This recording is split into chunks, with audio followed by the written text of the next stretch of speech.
could introduce her. Oh, perfect. Good. Okay. I just wanted to make sure that we were good and we weren't starting. But we can wait a few more minutes because I know people pop on. So No, it's okay. I just wanted to make sure that we were live streaming because that's how we record it. And then that's the best way for people to go back and watch it. Okay. So let's start over. Go ahead, Ashley, take it away. All right. So we have Holly Brewer on this morning. I know everybody's jumping on right now. She was with Rodan and Fields. Oh, there we go. Now it's recording. All right. So everyone, we have Holly Brewer on this morning. She is someone that I followed for a while. I love her inspirational posts. I love to see her travel all over the country, all over the world, and follow through her stories and her photos.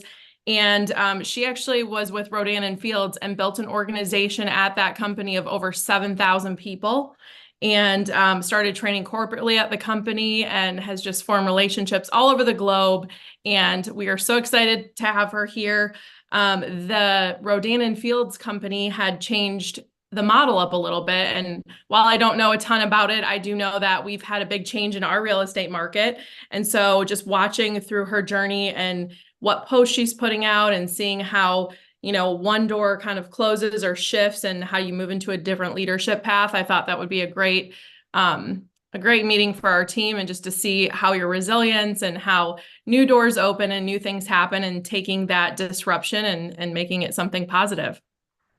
Well, Ashley, thank you so much for having me. I'm honestly excited to talk about the power of disruption because for the last 12 years, I've experienced it over and over again, both in positive ways and in negative ways. And I know you guys have too. So I'm going to give a little background. I don't really like to talk about myself too much, but what I'm hoping is in the context of telling my story, you all are going to glean some wisdom from what I've gone through and be able to apply it to your own careers, your own leadership roles, and honestly, hopefully just do better and live better as a result of hearing what I got to share with you. So 12 years ago, over 12 years ago, I had given up a career as an accountant. I went to college to become an engineer because my father was a commercial real estate developer, also an engineer, and I loved his business.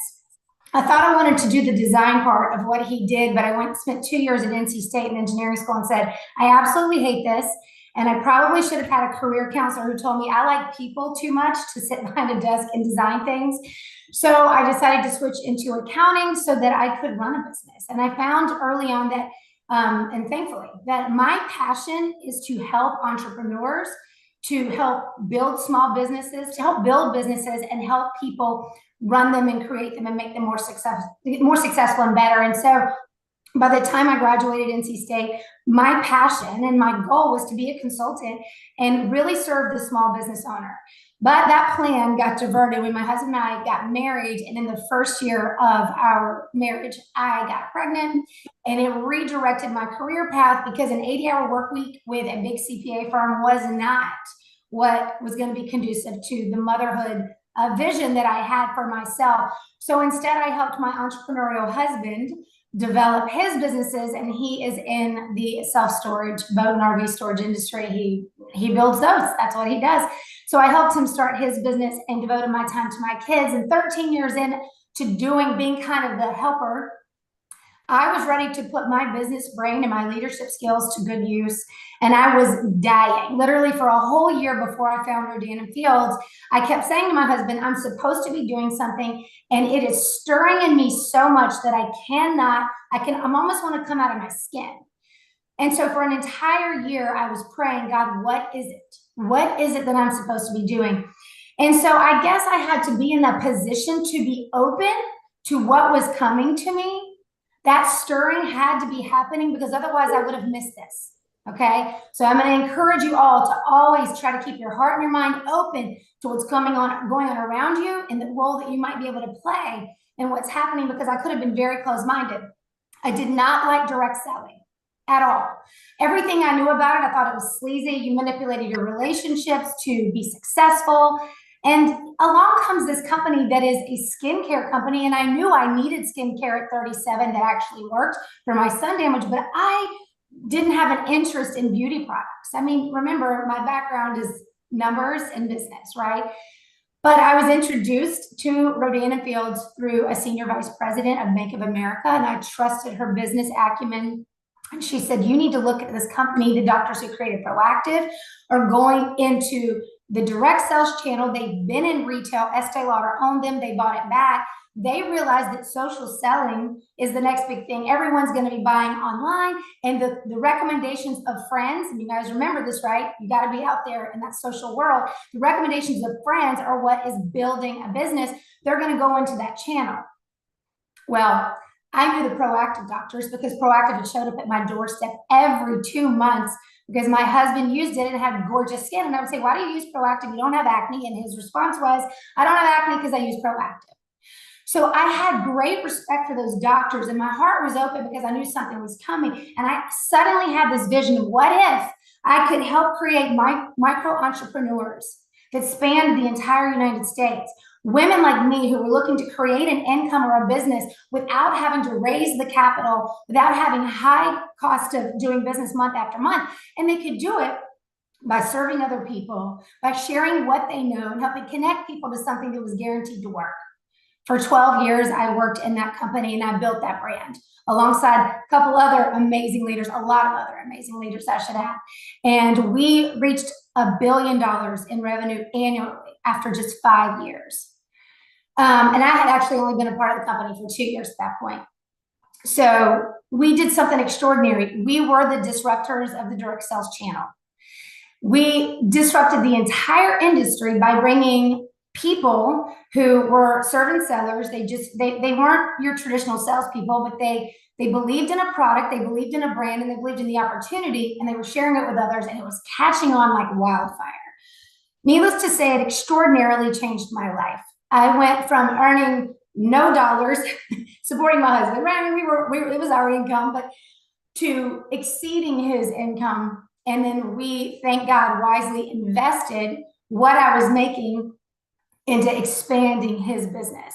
I want you to understand, I come from the real estate world. My father buys land. That's what he does with his money. He buys land. Mark Twain said, buy land. They're not making any anymore, right? And I will tell you right now, I think it's one of the wisest investments you can make when you know what you're doing. So I have great respect for you all in the real estate market, and I know a lot about what you do. So anyway, so I've spent my years doing that, and I built a team, as she said, a very large team that spanned 3 countries. And my income became passive, right? So I wasn't having to get up and sell products every morning. I was really supporting people who were growing their own businesses and training them how to be business owners. And that was an amazing, rewarding income. And I will tell you right now, if you have not found a way of creating passive income, and since you're with EXP, obviously you know how important that is, and that's perhaps what you're on your way to doing. And as you guys know, Tina Call and I had the conversation that helped her decide she was coming to EXP, because when she showed my husband and I the plan and the business model, we said, go right now. Go right now and do this. I cannot find a reason for you not to do it. But certainly creating passive income is important, because you're either going to work yourself to death, right? You're going to have to show up every hour to earn that income, or you're going to be able to make money while you sleep. And I was thankful I was able to do that, but I also want to say I still showed up for work every day for the last 12 and a half years, because I love the organization which I got to serve. I loved my team. My team became my wives. I started this business for our family, but once it exceeded all expectations, my team became the reason I showed up every day. And I'm going to share that with you, because if you are in a leadership role, or you long to be, leaders do not show up for themselves. Nobody really cares as much about you as you do. Okay? They care about themselves. But when you show up to be there for them, that's how you can, that's how you can build loyalty and to you and to your mission. And that is what people will show up for, is that they feel loved, supported, valued, and seen within your organization. I was very proud of what I built, and I began to work with RNF to train corporately, and gained a following from a lot of people inside the channel, outside the channel, because I was able to coach and train and teach people how to do what I had done. The thing is, as I used to do that, my husband would say, why do you train the competition? Why do you share your wisdom and knowledge with people who essentially you're kind of competing against for market share? And I would say, well, because my passion and my purpose are most important to me. And I know what I'm gifted in doing, and I know that I can help. And if I say I want to help people do this, then I mean that it doesn't matter if I'm compensated or not. What I can trust is God will take care of that, and everything you put out will come back to you. And it has come back to me in spades. And I'll tell you more about that. But in July 15th, well, let me back up. Let me go back to 2023. I started to get a restlessness in me I could not explain. And while I had an incredible income still, I had watched the RNF revenue personally start to go down. And I had fought for it since 2020. You know, as a person who sat on the board of leadership with Rodan & Fields, I said to our chief global sales officer in 2020, if you don't make some changes in what you're doing corporately and how that impacts your field leaders, the engine that churns your revenue, if you don't make a change, we will be written about in every business book in America how to ruin a billion-dollar brand. I sounded the alarms for years. I tried to say, there's some things that need to change here. And I have to say, largely, in some ways, we were ignored. She did put me in front of the entire C-suite to walk them through all of the pain points and problems. But ultimately, with a lack of leadership corporately, it began to fail. I knew this business could ultimately go away, but the reality is I had built residual income and still got an incredible paycheck, whether the company was growing or not. But for a whole year previous to July of this year, so in 2023, I got a restlessness again in me, exactly like the restlessness I'd had before I found Rodan & Fields. And I would say to my husband, something's coming, something's stirring in me. I cannot get away from this, but I'm about to crawl out of my skin again.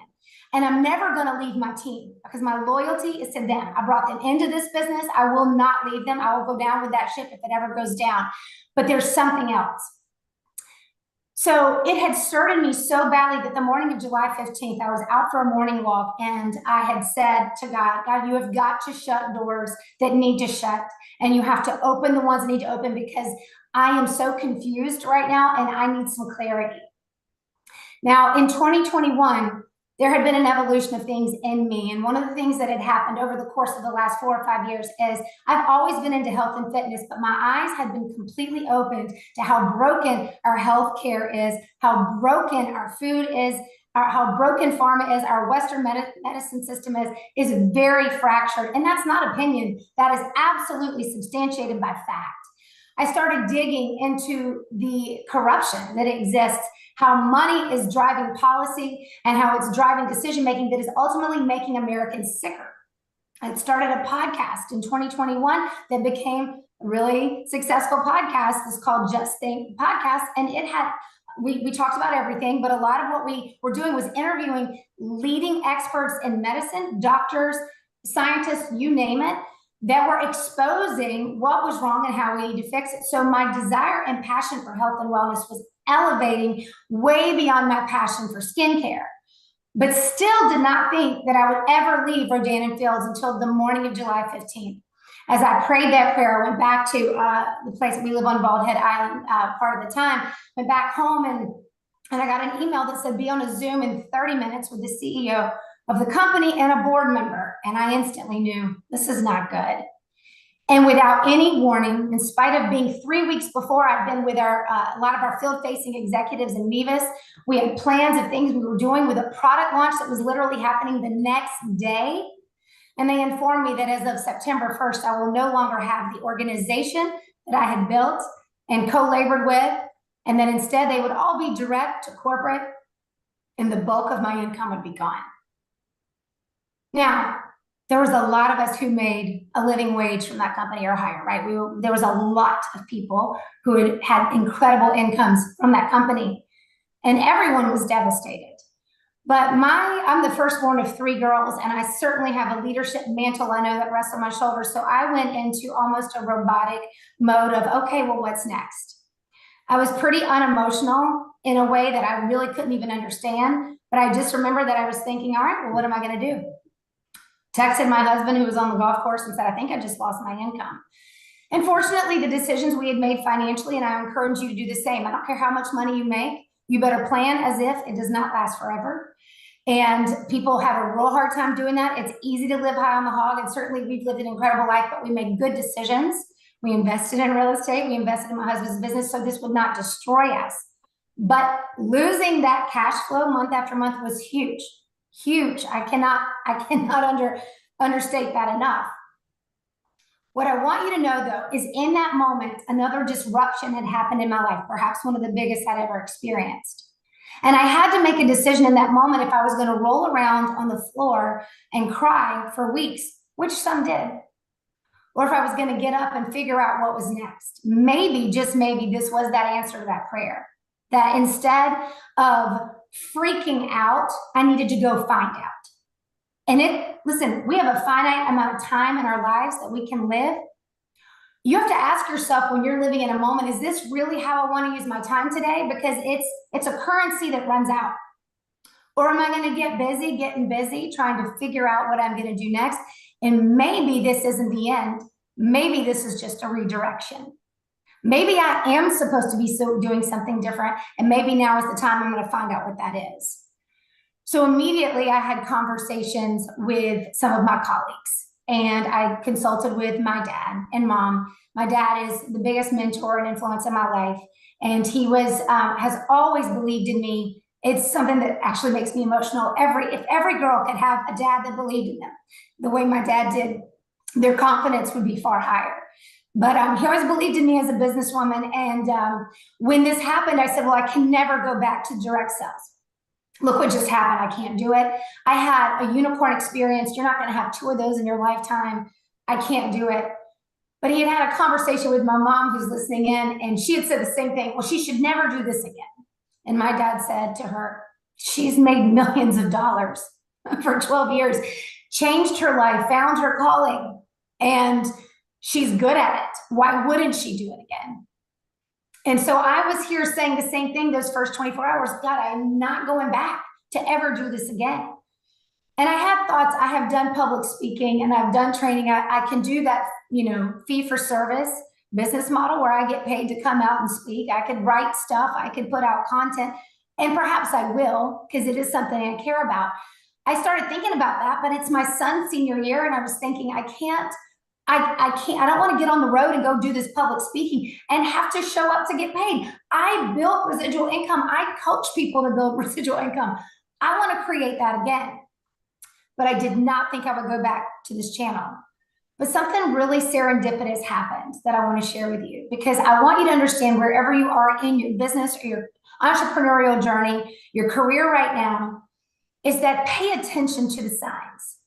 There are things that are happening around you all the time that you can miss when your eyes are closed and your heart's not open.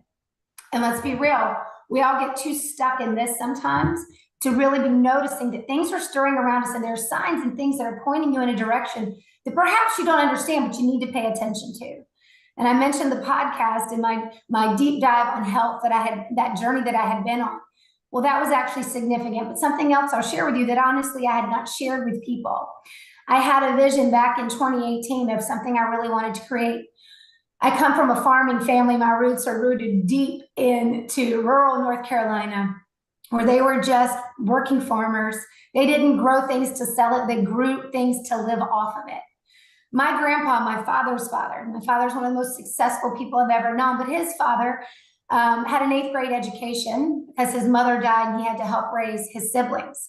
And he went on to have his own logging company and never made more than $10,000 in a year. And he died in 1989. He had a profound impact on my life, one of the hardest workers I've ever known. And he died a free man. He died a free man who had had such an impact. It was the largest funeral to this day I've ever been to, the number of people who showed up. But something about the way he lived, living off the land, living the way it felt like we were created to live, always resonated with me. And I started to have a dream. What if I could go build a farm resort, take a farm and turn it into a resort that was a farm to table type experience that was really focused on getting back to your roots, the roots of how you're created, and that it was based on helping people shut out the noise and get back to good health and wellness and stillness and quiet and get rejuvenated. I had this dream of doing this, and it just began to stir me so much that for that last year where I thought maybe something was happening, I started looking at what I could possibly do. And when I looked into other concepts, I found a place called South Hall in Franklin, Tennessee. I want you to know last night I just got home from South Hall. That's an important part of the story. But going back to the day that I lost my job, within the next 24 to 36 hours, the CEO who had retired after we reached $1 billion at Rodan & Fields, we had stayed connected. And she said, you need to have a conversation with Roger Barnett. He's a multi-billionaire who bought Shackley 20 years ago. And he is so committed to health and wellness and to the direct sales channel. He's been modernizing that company. And he's been looking for a sales force and leaders like you to help bring that established brand back into the collective consciousness to help people get well, stay well, and age well. Well, I took the Zoom meeting because I was like, another lesson in life, take the meeting, network. Networking, your network is, again, like time, it's one of your currencies, okay?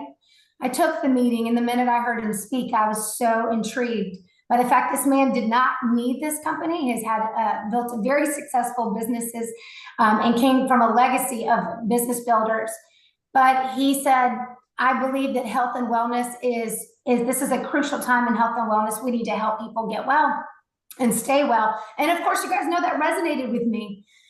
And as I listened to him and I saw the runway for growth and I saw this established brand that did not have private equity. Side note, Rodan & Fields, that was the beginning of the end. The minute we partner with private equity, I don't know where EXP is on that. I hope they never do it. When you lose control and it goes into corporate interest that's only motivated by money, it can be the beginning of the end. Same thing happened with Beauty Counter, and our same private equity firm owned Beauty Counter. But I met with Roger, and here's the long story shorter. I ended up saying, I guess I am going to do this again because it's aligned with my passions and what I believe is so important right now, but I see a runway for growth. We have the established, financially sound, growing business. I mean, Shackley's been growing, even though it's 67 years old. But I also realized that they have now expanded into the clean beauty segment, which is very important to me. I come from the beauty world. And so I always thought clean products didn't work, but then I found out Shackley's made clean and clinical products, clinically proven to deliver anti-aging results. And it has not just a 60-day money-back guarantee, it has an indefinite money-back guarantee. So I saw this rising industry. We know that health and wellness companies, they're at about 70 billion right now, projected to be 140 billion in the next 10 years. And no company has 10% more or that market share. So from a business perspective, this made all the sense in the world. But I began to let people know I was going to make a move. And I mentioned earlier that I spend time training people, helping people, and it doesn't matter if I monetize that or not. I'm on a mission to help as many people as possible. That's my life's purpose. And as a result of making that decision, it wasn't just some of my teammates who decided to come alongside me, but it was people outside of that team as well, and even people outside the channel. And so I share that to say, when you are wherever you are, take the time to help others. You will see it come back to you. And in this case, it's coming back to me in spades. Now, we're starting at the beginning, but we're starting from experience this time. And we are not just building a business, we're building a movement.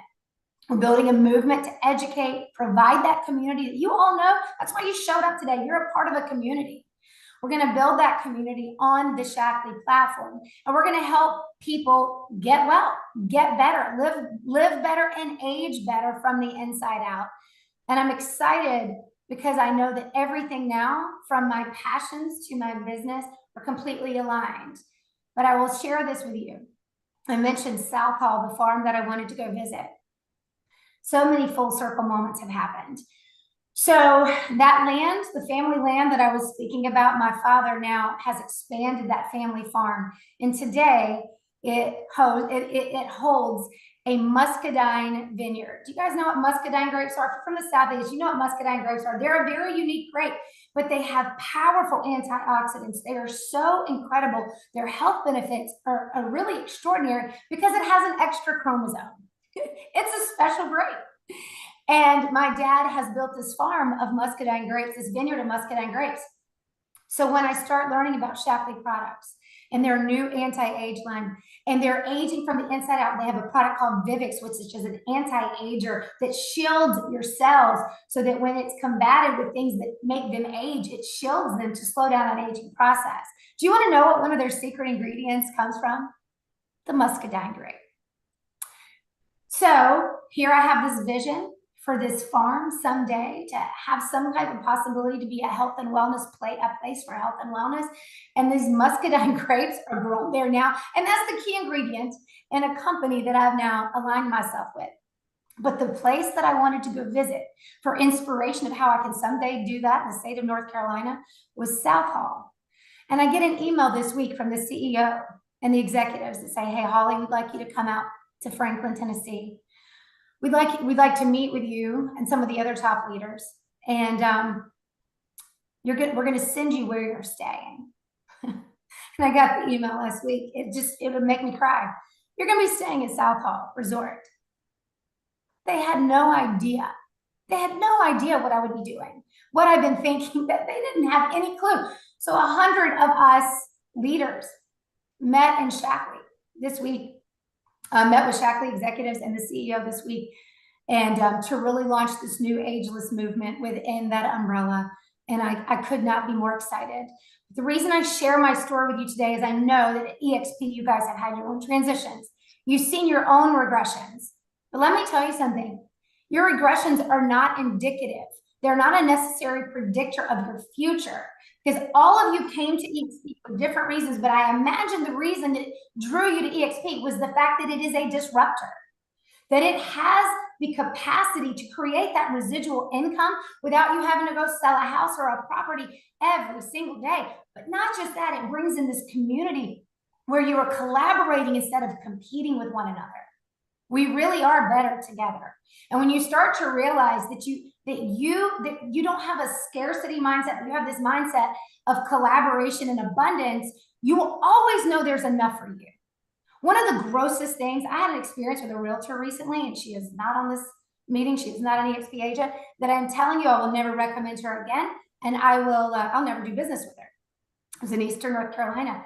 She was so focused on herself the entire time. Can I just encourage you? It's what gives realtors a bad name, and it's what gives direct sellers a bad name. When you are obsessed with yourself, it is not a good leader, and it is not a good business person who does that.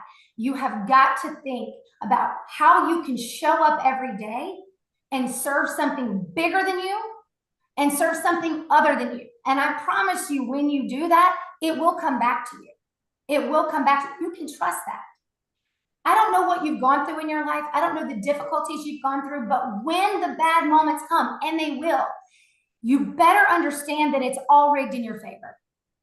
When I understood that all things work together for good for me, that is really a tenet of my faith, that ultimately the worst things I've ever gone through, whether it was death or loss or struggles, they were meant to make me better. Too often they make us bitter. But bitterness is always going to be a choice. What I chose for the last, since July to September, what I've chosen for the last few months is to live in a space of gratitude. Not anger, but gratitude for the fact that I've lived an extraordinary life, and I built an extraordinary business and did extraordinary things simply because I believed that I could, and I believe anyone can. And because I was willing to do the uncomfortable things to make it happen. So many people will leave your company because it got uncomfortable, because it got harder, because they got disenchanted with this, that, or the third. But I will say that strong people don't allow their emotions to dictate their business decisions. Strong people recognize that our emotions are just little alarms that are going off in you to tell you something is wrong or doesn't feel right, but it is not and should never be the reason that you make a decision with who you partner with and how you work. And I will also say, and I know some of you, like when working with your corporate team, some advice I can give you is that they always understand that the people who grew XP are you. When you lose sight of what generates and churns the revenue and what builds a brand, it is always the people. It is not the dollars, it is the people. Encourage your brand to stay focused on the mission for which they created the company, because we know that mission, it worked. You are living proof that this business model, it works. It's built on relationships and it's built on collaboration. And that is what people desire. That is what they care about. Usually where companies get in trouble is when they start becoming more focused on the dollar than they are on the people for which they are supposed to be serving. And so I just encourage you all, regardless of where you are on your journey, to get clear on why you're here. When you know why you're here, when you believe that you're here, that you're being a part of this company or whatever it is that you're a part of. I know not everybody here is with EXP, but if you know why you're there and you believe it is a part of your purpose and your passion, everything else really can take care of itself. If you're doing something just for the paycheck, it's not going to sell as well. People can spot that something inside of us knows when someone's genuine, usually. Now, some people, you need a better BS detector. Can I just say that? Woo! Some of you need a better BS detector. But there's something inside of you that recognizes when something does not feel genuine and it does not feel authentic and it feels like it's about the money. We all know that. That's what gives sales a bad name, right? We can be so extraordinarily successful when our focus is on other people and on what we're here to do. For me, there was always a divine understanding that I have a purpose and a passion that is bigger than my job. It is bigger than my role, and it is diverse. It can be used in a myriad of ways. I encourage you all to get very clear on what your purpose and your passion is. Stay focused on that. Stay focused on the people that you can serve, whose lives you can help impact and change for the better. And stay committed to what you started with. It is so easy when things get hard to lose focus of why you're here. And people hate discomfort so much that they will just cop out and they'll hit the road, always chasing something better. The problem with always chasing something better is you'll never stay long enough to figure out really what's good. You won't. You'll keep floundering about. And so what I will encourage you to do is to get really clear on purpose and passion, why you are right here where you are, and then stick together and believe in each other and believe in the power of what you can do together, because you will continue to change real estate. And, you know, I heard about what happened in the real estate market. And it's interesting to me that the guy who I think sort of, and I don't know everything, so I might sound really dumb when I say this, but what I can gather, the guy who kind of created these changes now is starting another company. That's super interesting to me. That's super interesting to me. What I would say is, whatever legal things change that you cannot control, you can control your response. We all know this. So guys, get together, control your response on that, and figure out how to take what you've been given and do it better than everyone else. Because I'm gonna tell you, most people suck. They're not that great at what they do because they don't try to be, right? They're lazy, they're apathetic. They want somebody to do it for them. No, you be the pioneers and you figure it out. You figure out how to do it well, and you will. You will be the company that defines, okay, we don't like how this was delivered to us, but guess what? We will figure out how to operate within the rules for which you set, and we will just do it better than everyone else. The cream always rises to the top.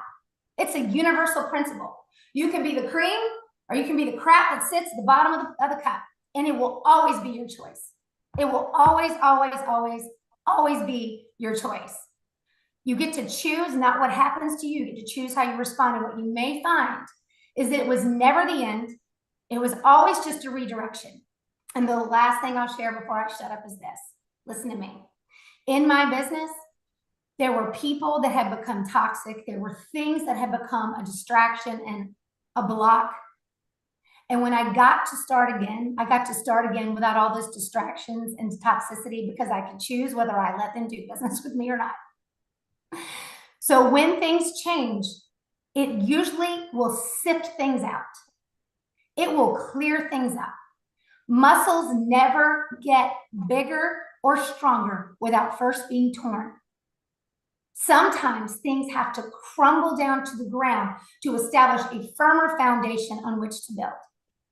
While you cannot control what happens to you, you will absolutely control how you respond to it. And if you're going to waste time wallowing in self-pity or in complaints about greedy people and how they can manipulate a system or a government to change things, stop.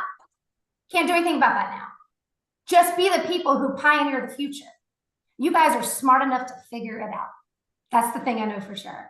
Guys, thank you for letting me share with you today. I hope this helps somebody.